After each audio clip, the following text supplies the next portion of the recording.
intéressé de manière un peu brutale et inattendue au vin quand j'ai arrêté de fumer. Ça a déclenché chez moi une espèce de frustration qui doit être classique d'ailleurs.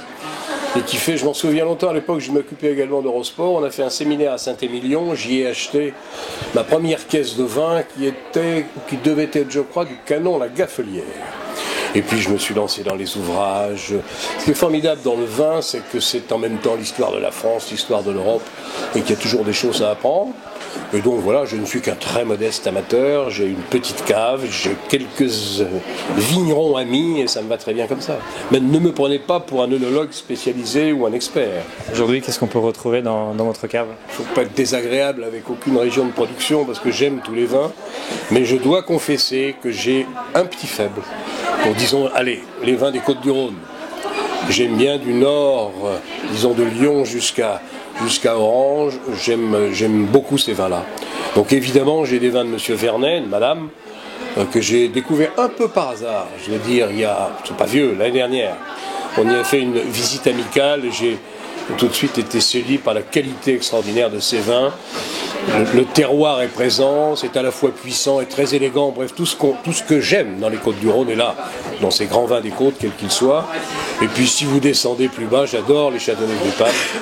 J'ai un grand faible pour mon ami Marcel Richaud, qui pour moi est un des vignerons vedettes de cette région de Queyranne, où il fait des vins absolument magnifiques. Si vous devez retenir qu'une seule bouteille, ce serait laquelle? Margaux 61, que j'ai bu il y a bien longtemps,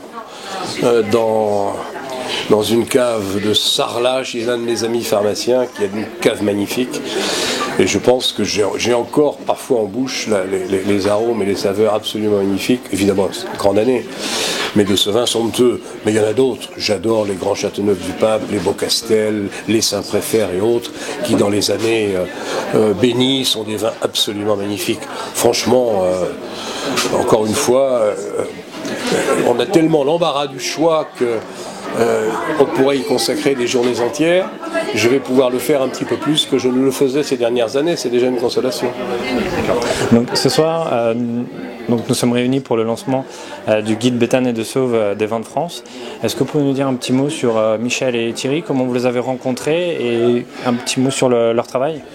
Je ne dirais pas que ce sont des amis, mais ce sont des relations très amicales. Il y a eu une époque où je m'occupais à TF1 de LCI et bon, la législation ne nous aide pas. Mais enfin, on a fait ce qu'on a pu pour les aider, pour aider les vignerons français, pour aider le vin français. Et évidemment, comme d'autres, mais Béthane et de Sauve sont des gens qui sont au premier rang de la défense de nos intérêts.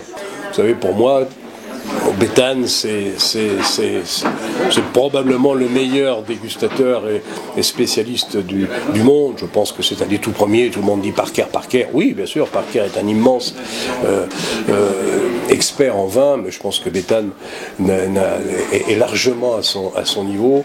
Il défend les grands vins classiques, il défend les terroirs. Il n'a jamais été un fanatique des vins à l'américaine. Donc voilà, moi j'écoute toujours, je lis toujours avec beaucoup de passion et d'intérêt ce qui se dit ou ce qui s'écrit. Donc dernière question, on vous a vu donc, à la télé, on vous a vu dans le foot, quand est-ce qu'on vous verra dans le vin? Alors, écoutez, ça je pense que c'est peu probable, je vais peut-être en rester là. Non, au contraire, il faut profiter, si vous voulez, peut-être, je sais pas, je vais peut-être refaire quelque chose ou pas, j'en sais rien, on verra bien, mais je vais profiter du petit temps libre que j'ai aujourd'hui pour reprendre un peu contact. On ne peut pas tout faire à la fois, en tout cas, moi je ne suis pas capable de tout faire à la fois.